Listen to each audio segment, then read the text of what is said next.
Greeting dear students. In this module we will discuss about the anatomy of human digestive system. Anatomy mean what are the different organs which are the parts of human digestive system कि कौन कौन से organ आते हैं human digestive system के अंदर. As you can see here the diagram of human alimentary canal. As you can see the different organs of human alimentary canal. Human alimentary canal plus associated glands. These are the two main components of human digestive system. कि ये जो diagram आप देख रहे हो तो main alimentary canal है और साथ में कुछ एक एसोसिएटेड ग्लैंड्स होते हैं जो डाइजेशन प्रोसेस में हेल्प करते हैं. तो जो डाइजेशन प्रोसेस है, डाइजेशन है फूड का या एब्जॉर्प्शन है, that will take place in the alimentary canal. वो एलिमेंट्री कैनाल के अंदर होगा और उनको डाइजेशन प्रोसेस जो इनके एलिमेंट्री कैनाल के अंदर हो रही है उसको हेल्प करने के लिए जो जूसेस चाहिए, एंजाइम्स चाहिए, that will be release by the associated glands. So first we will start from the diagram of human digestive system.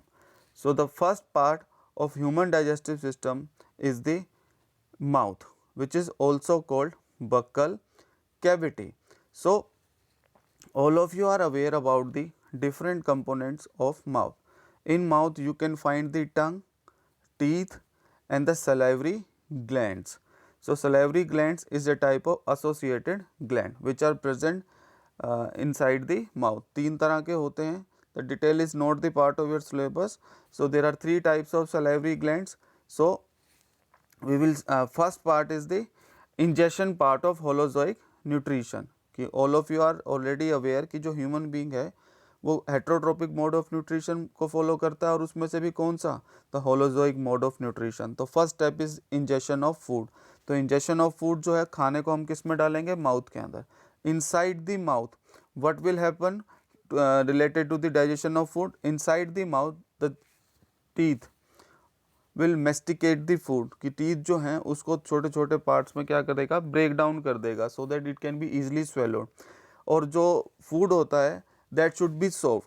So saliva that is released by the salivary gland which are present inside the mouth. जो salivary gland है जो mouth के अंदर है वो saliva release करते हैं. वो मिलके वो क्या करते हैं, जो छोटे छोटे पार्टिकल में टीथ ने कन्वर्ट किया है दोनों को मिक्स करके tongue will help in the mixing and after mixing it will convert that into soft food so that it can be easily swallowed. कि वो सॉफ्ट फूड में कन्वर्ट कर देते हैं and it can be easily swallowed. Hard होगा तो वो move नहीं करता हमारी एसोफेगस के अंदर या फूड पाइप के अंदर.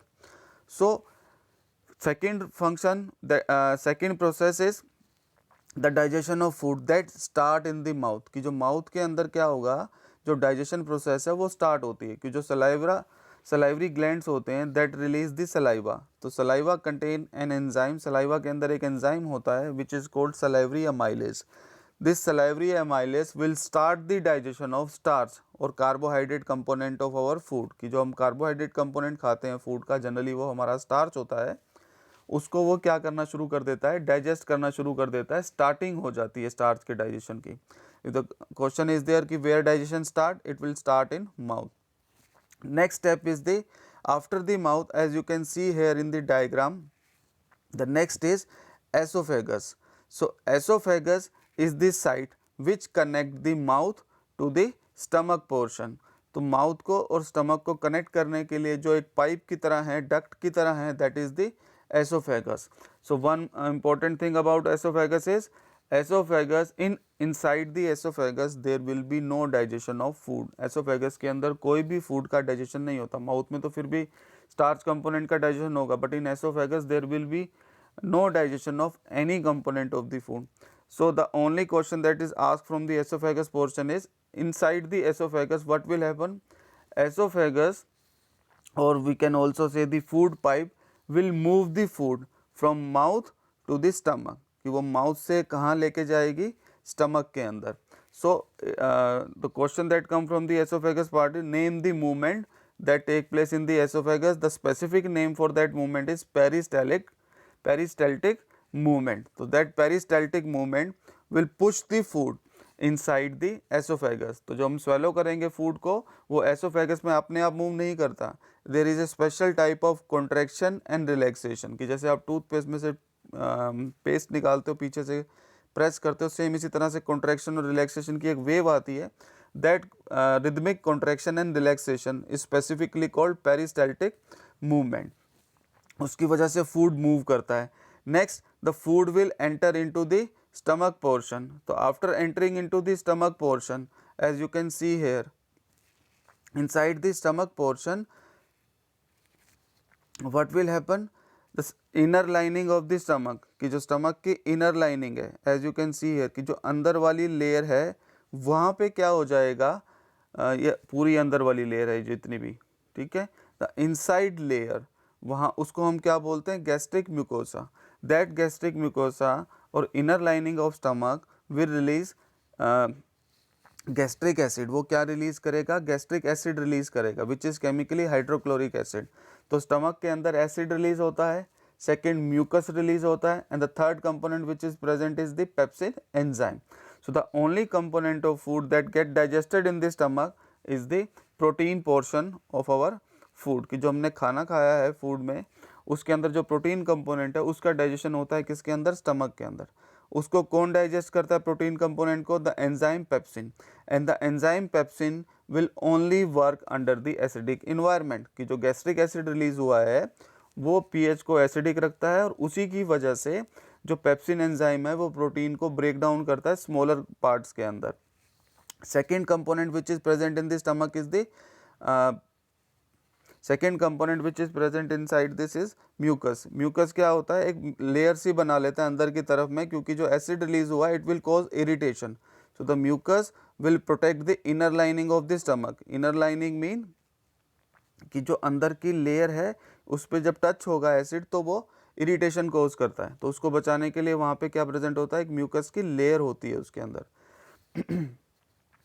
And one more question that come from this topic is what is the role of acid. तो एसिड का रोल क्या होता है उसके अंदर, the role of acid is to kill the bacteria, कि जो बैक्टीरिया वगैरह हमारे फूड के साथ आता है उसको किल करना होता है। And it is required for the activity of the pepsin enzyme, which is also called proteolytic enzyme. As you see it more, as you can see here,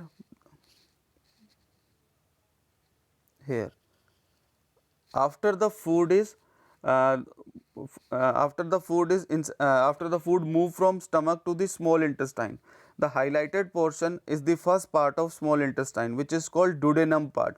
So in duodenum part the maximum digestion of food will take place. तो अभी तक हमने क्या पढ़ा था, mouth में injection हुआ है, एसोफेगस में मूवमेंट हुई है, और स्टमक के अंदर क्या हुआ है, the digestion of only the protein component that is by the enzyme pepsin.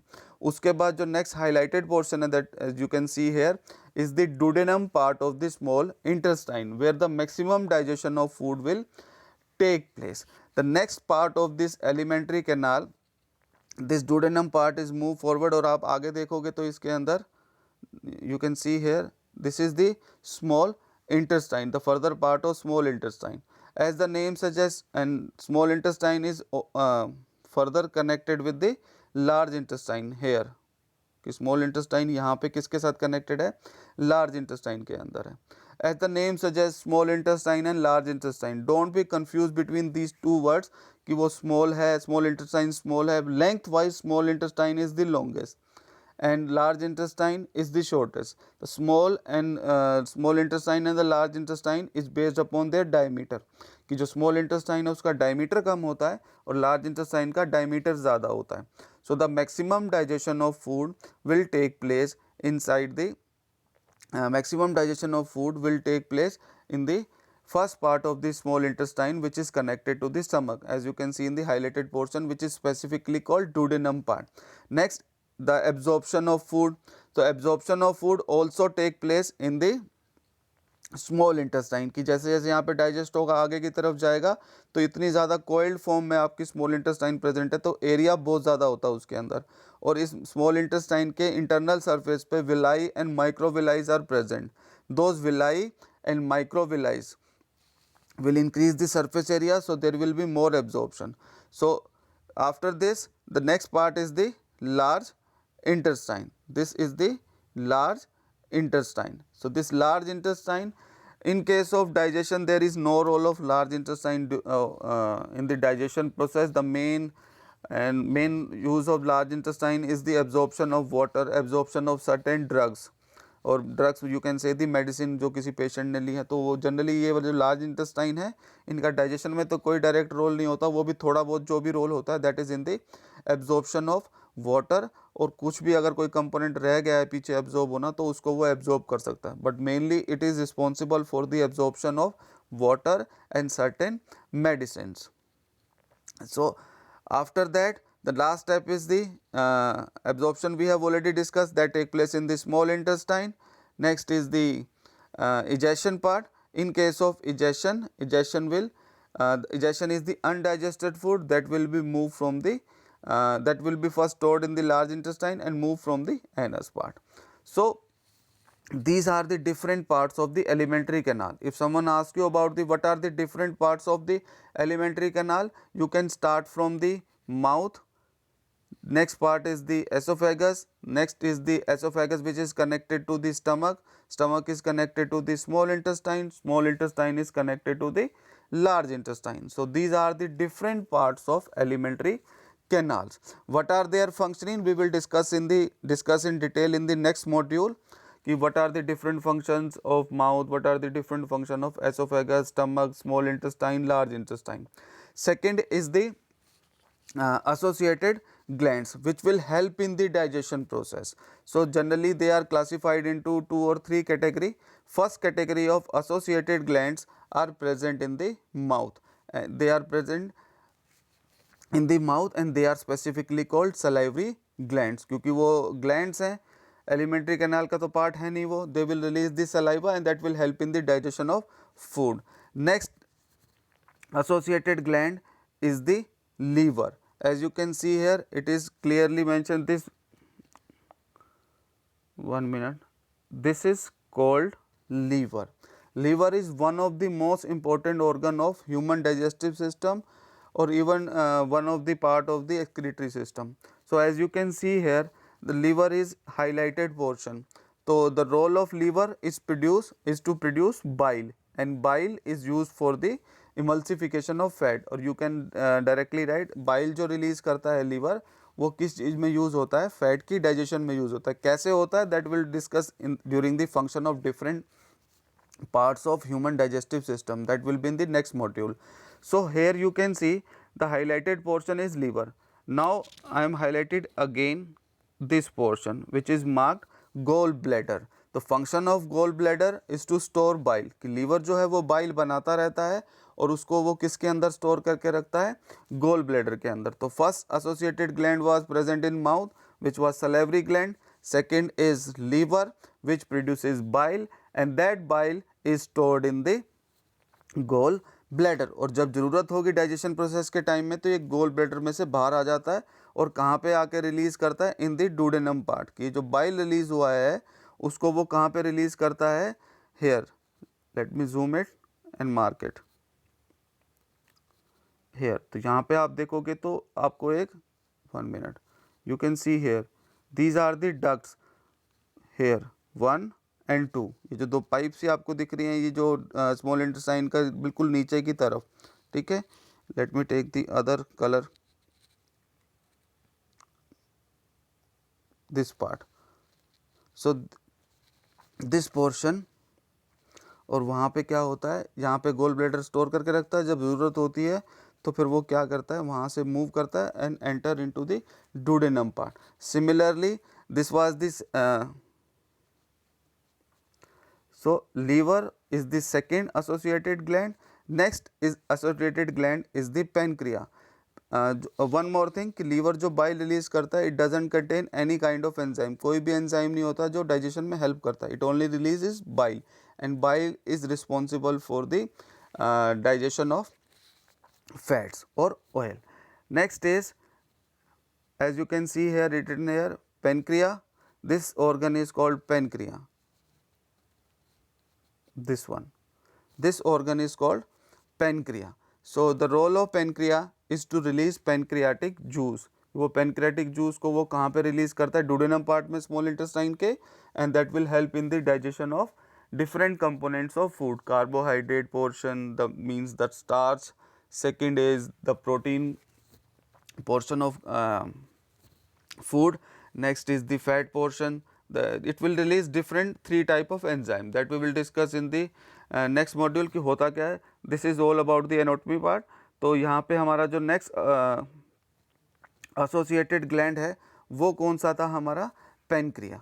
So as you can see here, the different parts of human digestive system, the anatomy of human digestive system.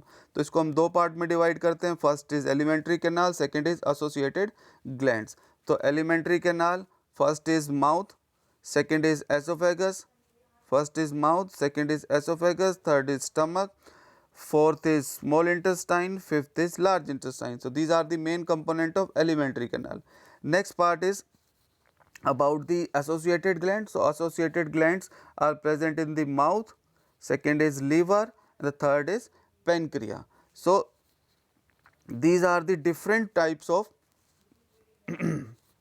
associated glands which are present in the human digestive system. So this is what all about the anatomy of human digestive system, कि कौन कौन से organ होते हैं, कौन कौन से part होते हैं. Next portion will be the function of different parts of human digestive system, how digestion will take place, in which organ digestion will take place, and what is the role of mouth in digestive system, what is the role of esophagus in digestive system, the role of stomach in digestive system, role of small intestine and large intestine in digestive system or digestion process, absorption process, the function of different associated gland, liver, pancreas, salivary gland. The functioning of different part we will discuss in the next module. So this module was all about the anatomy of human digestive system. So thank you students.